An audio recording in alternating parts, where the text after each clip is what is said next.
अब हम लोग बात करते हैं कि रेडियो सक्रियता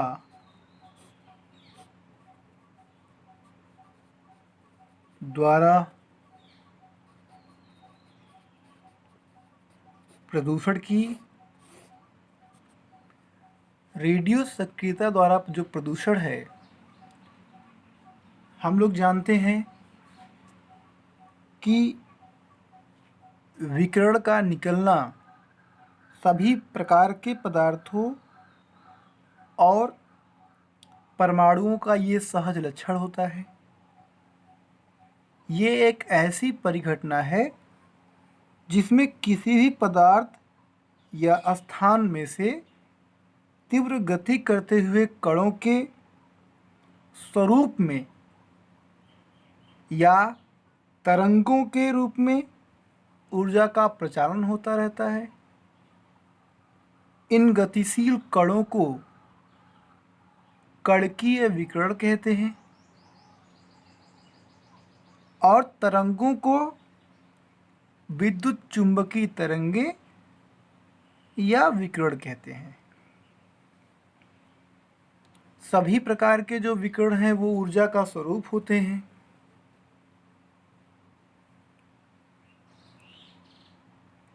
लंबे तरंग दैर्ध्य वाले विकिरण में निम्न बारंबारता, निम्न ऊर्जा और निम्न स्तर की वेदन क्षमता होती है। लेकिन लघु तरंग दैर्ध्य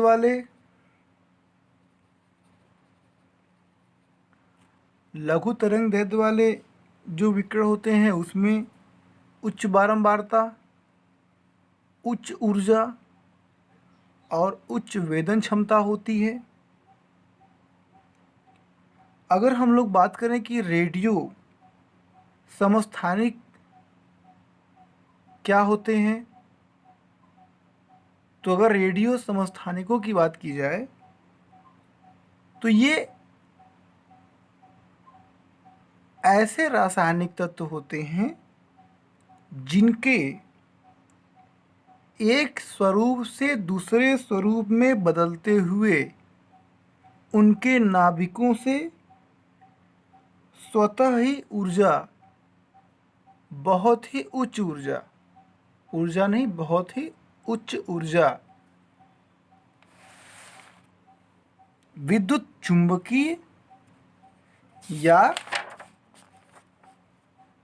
विद्युत चुंबकीय विकिरण या कणकीय विकिरण निकलते हैं। एक बार फिर समझते हैं कि जो रेडियो समस्थानिक होते हैं, जिसे हम लोग रेडियो आइसोटोप्स कहा जाता है, वो क्या होते हैं। तो रेडियो जो आइसोटोप्स होते हैं उन्हें हम इस प्रकार से परिभाषित कर सकते हैं कि रासायनिक, ये इस प्रकार के रासायनिक तत्व होते हैं जिनके एक स्वरूप से दूसरे स्वरूप में बदलते हुए उनके नाभिकों में से स्वतः यानी खुद ब खुद जो है बहुत ही उच्च ऊर्जा विद्युत चुंबकीय विकिरण या कह सकते हैं कि कणकीय विकिरण निकलते हैं। रेडियो समस्थानिकों को रेडियो न्यूक्लाइड्स भी कहा जाता है और रेडियो सक्रिय पदार्थों के इसी विघटन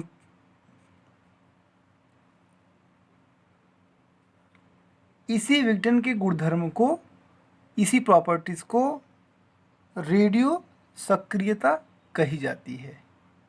यानी जो रेडियो सक्रिय पदार्थ होते हैं उनके इसी विघटन यानी उसके अंदर जो यही विघटन हो रहा है, इसी विघटन के गुणधर्म को रेडियो सक्रियता कहा जाता है। अब हम लोग बात करते हैं कि ये जो हमारे नाभिकीय विकिरण होते हैं वो कितने प्रकार के हो सकते हैं? तो नाभिकीय विकिरण हमारे 3 प्रकार के हो सकते हैं। पहला होता है धनात्मक अल्फा कण, धनात्मक आवेश का अल्फा कण।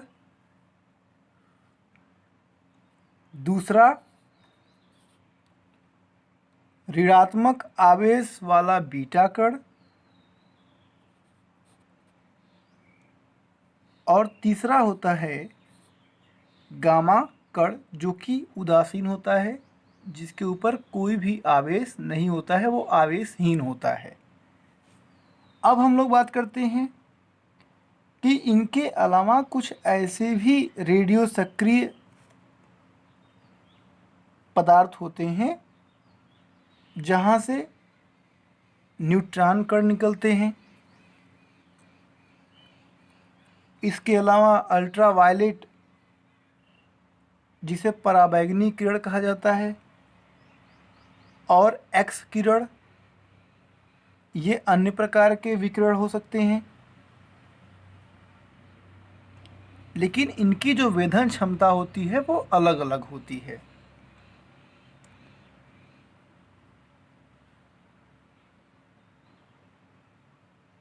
अगर हम लोग बात करें तो गामा किरणें, एक्स किरणें और न्यूट्रॉन किरणें, न्यूट्रॉन अत्यधिक ऊर्जा युक्त होते हैं। कौन कौन से? गामा किरण, न्यूट्रॉन और एक्स किरण। ये 3 अत्यधिक ऊर्जा युक्त होते हैं।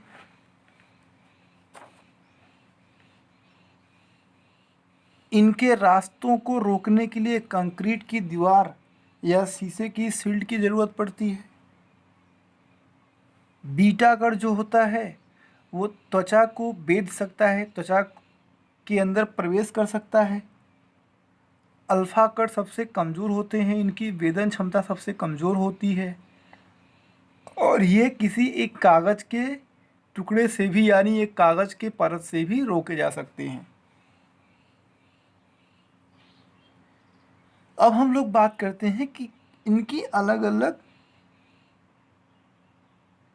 इनका जो अर्ध आयुकाल होता है, पहले हम बात करते हैं कि अर्ध आयुकाल क्या होता है।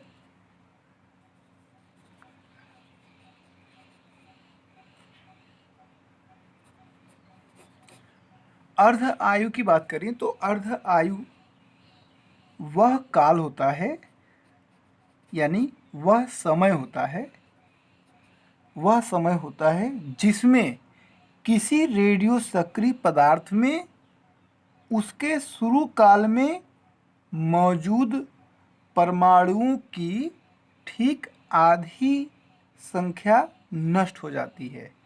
यानी अर्ध आयुकाल वो काल होता है, वो समय होता है जिसमें किसी रेडियो सक्रिय पदार्थ में उसके शुरू काल में, यानी उसके प्रारंभ में जितने परमाणु उसमें मौजूद थे वो आधे हो जाएं। यानी जहाँ पे उसके प्रारंभ में परमाणु काल, अगर उसके प्रारंभ में परमाणु काल x थे और जिस काल में x/2 हो जाए तो ये कहा जाएगा कि जिस समय ये आधे हो गए उस समय कहा जाएगा कि इनका ये अर्ध आयु हुआ। तो इसी तरीके से अगर हम लोग बात करें तो अलग अलग, जैसे कि कुछ समस्थानिक्स हैं, उनके निकलने वाले उसमें विकिरणस हैं, कौन कौन से में उसमें विकिरण निकलते हैं और उनका अर्ध आयुकाल कितना होता है। तो अगर हम लोग बात करें सबसे पहले पोटेशियम 42 की बात करें तो इनसे निकलने वाला विकिरण होता है अल्फ़ा और बीटा, और जिनकी अर्ध आयुकाल होती है 12.4 घंटे, यानी 12 घंटे 40 मिनट कह सकते हैं। दूसरा होता है आयोडीन 131, जिसमें से बीटा और गामा किरणें निकलती हैं। इनका जो अर्ध आयु होता है वो होता है 8 दिन तक। लेकिन अगर हम कोबाल्ट की बात करें, कोबाल्ट 16 की बात 60 की बात करें तो इसमें बीटा और गामा किरण निकलती हैं, लेकिन इसकी जो अर्ध आयुकाल होता है वो 27 वर्ष होता है। ऐसे ही हाइड्रोजन की बात करें, ट्राइटियम हाइड्रोजन 3 ट्राइटियम की बात करें तो इसमें बीटा किरण निकलती है और जिसका अर्ध आयुकाल होता है 12.5 वर्ष। ऐसे ही हम लोग इस ट्रांसियम की बात करें 90 की, जिसमें से बीटा किरण निकलती है लेकिन उसका अर्ध आयुकाल होता है 28 वर्ष। ऐसे ही कार्बन 14 की बात करें तो उसमें से भी बीटा किरण निकलती है लेकिन इसका जो अर्ध आयुकाल होता है वो होता है 5370 वर्ष। फिर ऐसे ही हम लोग प्लूटोनियम की बात करें, प्लूटोनियम 239 की बात करें तो उसमें से अल्फ़ा और गामा किरण निकलती हैं, लेकिन इनका जो अर्ध आयुकाल होता है वो होता है 24,000 वर्ष। ऐसे ही यूरेनियम 235 की बात करें तो इसमें से अल्फ़ा और गामा किरण निकलती हैं, लेकिन इनका अर्ध आयुकाल होता है 71 करोड़ वर्ष, 71 करोड़ वर्ष ईयर। और अगर लास्ट में बात करें यूरेनियम 238 की तो इसमें से भी अल्फ़ा और गामा किरण निकलती हैं, लेकिन इनका जो अर्ध आयुकाल होता है वो होता है 4.5 अरब वर्ष। इतना इनका अर्ध आयुकाल होता है। तो हम समझ सकते हैं कि ये जो हमारे विकिरण होते हैं वो कितने लंबे समय तक बने रह सकते हैं हमारे वातावरण में। अगर कहीं से लीकेज हो रहे हैं, कहीं से निकल रहे हैं तो वातावरण में वो बहुत दिनों तक बने रह सकते हैं। अब हम लोग बात करते हैं कि वेदन जो क्षमता होती है वो किसकी कितनी होती है। तो इसमें अगर हम लोग बात करें तो अगर मान लिया जाए कि ये एक पेपर की सीट है, ये पेपर की सीट है जिसे हम लोग ए कह दें, ये बी कह दें, ये सी कह दें। तो ए पेपर की सीट है, दूसरा बी वुड का ब्लॉक है, लकड़ी का एक गुटका है, और सी कंक्रीट की एक दीवार है। तो हम देख सकते हैं कि जो अल्फ़ा कण होता है, जो अल्फ़ा विकिरण है, ये हमारा जो पेपर की सीट है यहाँ पर आके रुक जाता है, यानी ये पेपर की सीट को क्रॉस नहीं कर सकता, यानी इसको रोकने के लिए पेपर की सीट पर्याप्त होती है। अगर बीटा किरण की बात करें तो बीटा हमने कहा कि बीटा एक निगेटिव चार्ज वाला होता है, नकारात्मक ऋणात्मक आवेश का होता है, ऋणात्मक आवेश का कण होता है, और ये पेपर की सीट को क्रॉस कर सकता है। लेकिन लकड़ी का जो ब्लॉक होता है ये लकड़ी के ब्लॉक से रोका जा सकता है, लकड़ी के ब्लॉक को ये बेध नहीं सकता। अगर गामा किरण की बात करें तो हमने बताया था कि गामा किरण न्यूट्रॉन और एक्सरे ये बहुत ही तीव्र विदन क्षमता होती है इनकी। तो गामा किरण की बात की जाए तो गामा किरण पेपर के सीट को भी ये वेधती हुई, लकड़ी के सीट को भी ये वेधती हुई, ये कंक्रीट की एक दीवार है यहाँ पे जाके रुकती है, यानी इसकी वेदन क्षमता सबसे अधिक होती है और इसको रोकने के लिए कंक्रीट की दीवार की आवश्यकता पड़ेगी। तो इस प्रकार से ये अल्फ़ा बीटा गामा, चूँकि ये उदासीन होता है, ये ऋणात्मक आवेश का होता है और ये धनात्मक आवेश का होता है। तो हम लोग समझ गए कि किसकी वेदन क्षमता कितनी होती है और किसको रोकने के लिए क्या आवश्यक है। अब हम लोग बात करते हैं कि हमारे पास जो प्राकृतिक में यानी मानव जनित जो विकिरण के स्रोत कौन कौन से हैं और जो प्राकृतिक रूप से उपलब्ध कौन कौन से विकिरण के स्रोत हैं। तो इसमें हम लोग देख सकते हैं इस चित्र के माध्यम से, इस चार्ट के माध्यम से, कि जो हमारे पास विकिरण के जो प्राकृतिक स्रोत और मानव जनित स्रोत हैं उसमें किनका कितना कंट्रीब्यूशन है।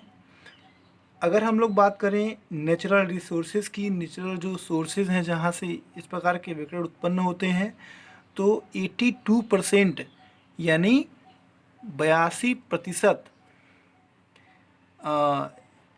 82% जो ये विकिरण निकलते हैं ये प्राकृतिक सोर्स से निकलते हैं, जबकि 18% यानी 18% ये मानव जनित यानी ह्यूमन जनरेटेड होते हैं। जो ये पूरा ब्लू का दिख रहा है this is called natural sources, और जो पीले कलर से दिख रहा है this portion is called human generated. तो ह्यूमन जनरेटेड जो टोटल कंट्रीब्यूशन है ये है 1%, 13, 4%, 4, 8%, 4%, 4%, 11%, लगभग 19% के आसपास आया। तो 18 से 19% के आसपास ये हो गया। और बाकी जो हमारा ब्लू कलर जिसे आप देख रहे हैं नीले में, इसमें रेडान 55% है। स्पेस से, अंतरिक्ष से 8% विकिरण उत्पन्न होता है। रेडॉन से 55% विकिरण उत्पन्न होता है। अर्थ से 8%, यानी भूमि स्थल से ये 8% विकिरण जनरेट होता है। ह्यूमन बॉडी से भी 11% विकिरण जनरेट होता है। अब मानवीय क्रियाकलापों से मान लें जिसमें आदमी के द्वारा किए गए किसी कार्य से, तो मेडिकल एक्सरे से 11% जनरेट होता है रेडिएशन। न्यूक्लियर मेडिसिन से 4%, कंज्यूमर प्रोडक्ट से 3%, और अदर से 1% हमारा जनरेट होता है। तो इस प्रकार से हमारा ये पूरा एक चार्ट है जिसमें हम लोग समझ सकते हैं कि प्राकृतिक जो स्रोत हैं उनसे विकिरण कितनी मात्रा में जनरेट होता है। सबसे अधिक 82% और मानव जनित से 18% जनरेट होता है। हम लोग बात करें तो जो विकिरण होते हैं, विकिरण के जैविक प्रभाव जो होते हैं, ये प्रभाव काफ़ी चिंताजनक होते हैं और इनसे काफ़ी समस्याएं भी उत्पन्न होती हैं। तो अगर इनके जैविक प्रभाव की बात की जाए तो इनके आयनीकरण के कारण आनुवांशिक पदार्थ जिसे हम लोग डीएनए कहते हैं और जैव अणुओं की संरचना ही बदल जाती है। रासायनिक संरचना में होने के कारण या रासायनिक जो संरचना में होने वाला परिवर्तन है उनसे अणुओं का कार्य स्तर भी बदल जाता है। जैव अणुओं में होने वाले परिवर्तन कोशिकाओं को परिवर्तित कर देते हैं। या ये तो मर जाती, या कोशिकाएं मर जाती हैं या असामान्य रूप से कार्य करने लगती हैं। अगर बहुत लंबे समय तक की बात की जाए कि आगे इसका क्या दूरगामी प्रभाव पड़ता है, तो स्वास्थ्य समस्याएं पैदा हो जाती हैं। यदि प्रभाव गंभीर नहीं हुए तो उनसे कई प्रकार की दशाएं पैदा हो जाती हैं, जैसे एलर्जी हो जाता है, दमा हो सकता है, मामूली पेशी और हड्डी दोष उत्पन्न हो सकता है, उच्च रक्तचाप जिसे हम लोग हाई ब्लड प्रेशर कह सकते हैं, या अन्य कोई और आनुवांशिक जो विपतन है यानी बीमारी है वो उत्पन्न हो सकती है। गंभीर परिणाम भी आते हैं, जैसे किसी को कैंसर हो सकता है या कोई और आनुवांशिक दोष अगली पीढ़ी में जा सकता है। इस प्रकार के हमारे ये दूरगामी प्रभाव पड़ते हैं रेडिएशन के कारण। त्वचा का कैंसर अल्ट्रावायलेट किरणों के कारण उत्पन्न होता है। अगर कोई समतापीय मंडलीय ओजोन परत है या समताप मंडलीय ओजोन के खाली हो जाने से अगर ओजोन का जो क्षरण है वो हो रहा है और अल्ट्रावायलेट रेस को नहीं रोका गया, जहाँ से वो उनको ओजोन लेयर जो अल्ट्रावायलेट रेस को आने से रोक देती है धरती पर, तो अगर उनको वो ओजोन लेयर क्षति पहुंच जाती है या उसको कोई क्षति होता है और अल्ट्रावायलेट नहीं रुक पाती है या उसको वो छन नहीं पाती है, तो जो ये पृथ्वी पर अल्ट्रावायलेट रेस आएगी उनकी मात्रा बढ़ जाएगी और जो कि त्वचा कैंसर के लिए बहुत जिम्मेदार होगी और बहुत ज़्यादा संख्या में त्वचा कैंसर होने की संभावना हुई है या होगी। अगर विकिरण का कोई थोड़ा प्रभाव रहा तो थोड़े समय में वो ठीक हो सकता है, कोशिकाएं कुछ समय के बाद फिर से ठीक हो सकती हैं। यदि इसका दीर्घकालिक प्रभाव रहा तब कोशिकाओं की जो स्वास्थ्य है वो उसकी स्वास्थ्य लाभ जो है वो बहुत अवरुद्ध रहता है। और हो सकता है कि ये दीर्घकालिक प्रभाव के कारण कोशिकाएं पुनः से सही न हो सकें, लेकिन व्यक्ति को चाहिए कि वो बहुत ज़्यादा बार बार एक्सरे न कराए या इस प्रकार की चीज़ों से दूर रहे, और प्राकृतिक और मानव निर्मित स्रोतों से भी परमाणु विकिरणों द्वारा उद्भासित होता रहता है। हम लोग पहले चर्चा कर चुके हैं।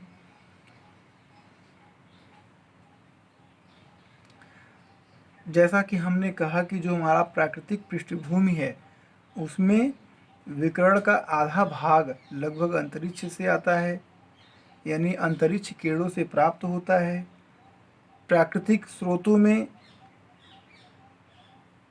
और अगर बात करें तो रेडियो सक्रिय जो चट्टानें होती हैं या मिट्टी होता है वो भी होता है। जैसा कि हम लोग केरला के विषय में कहे कि जो वहाँ पे बालू पाई जाती है उसमें थोरियम पाया गया। मानव स्रोतों से भी काफ़ी योगदान होता है विकिरण को उत्पन्न करने में। जैसे चिकित्सा के लिए एक्सरे का उपयोग करते हैं, शोध संस्थानों में उपयोग करते हैं, रेडियो समस्थानिकों का उपयोग करते हैं, नाभिकीय रिएक्टरों द्वारा विद्युत उत्पादन करते हैं। तो यहाँ से भी विकिरण बहुत भारी मात्रा में उत्पन्न होता है।